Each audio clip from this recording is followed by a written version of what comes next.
This is the part where it's going to piss people off, but recruiting is about buying players these days. It's like the NFL, because we would have Jeremiah Smith right now if we maybe had a little bit more money and could have gave him $10 million out of high school. And we could go on and on about all these different players that we could have if we had more money. We didn't have that much for all those type of guys. Travis Hunter got a lot of money to go somewhere else. I know he wanted to be with Dion. He got a lot of money to go somewhere else. It's the world of NIL. So we have to get over the recruiting stuff, because we talk about recruiting a lot. We talk about Coach Norvell can't recruit. Recruiting is show me the money. Sorry, but it's reality. That's Jordan Travis, and he's trying to stick up for his former coach, but he's wrong.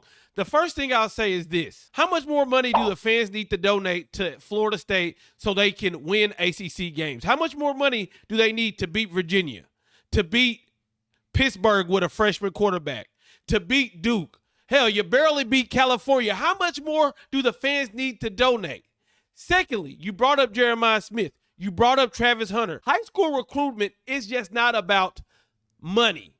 It's about, you're going to get this bag, but what else can you provide the player?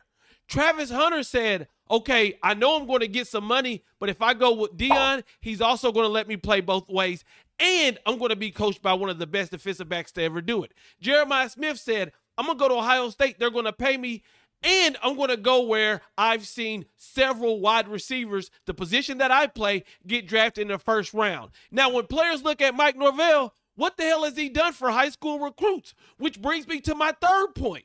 Let's stop talking about ifs, ands, and buts, and let's talk about what has happened at Florida State. Florida State has signed 4- and 5-star players, and they don't get developed. Where the hell is Conrad Hussey? Where is Lucas Simmons? Where is Charles Lester? A big-time get, but he's not on the field. Why is that? And if you say he's not ready, isn't it your job to get him ready? Where is Luke Kromenhoff? Where are these players that you sign, and then a year from now, they just, poof, they vanish? And if I'm asking this question, you best believe high school parents are asking questions, especially if you want to talk about the big dogs. Mike Norvell has a lot of problems, and it starts with the recruiting and development that he's done since he's been at Florida State.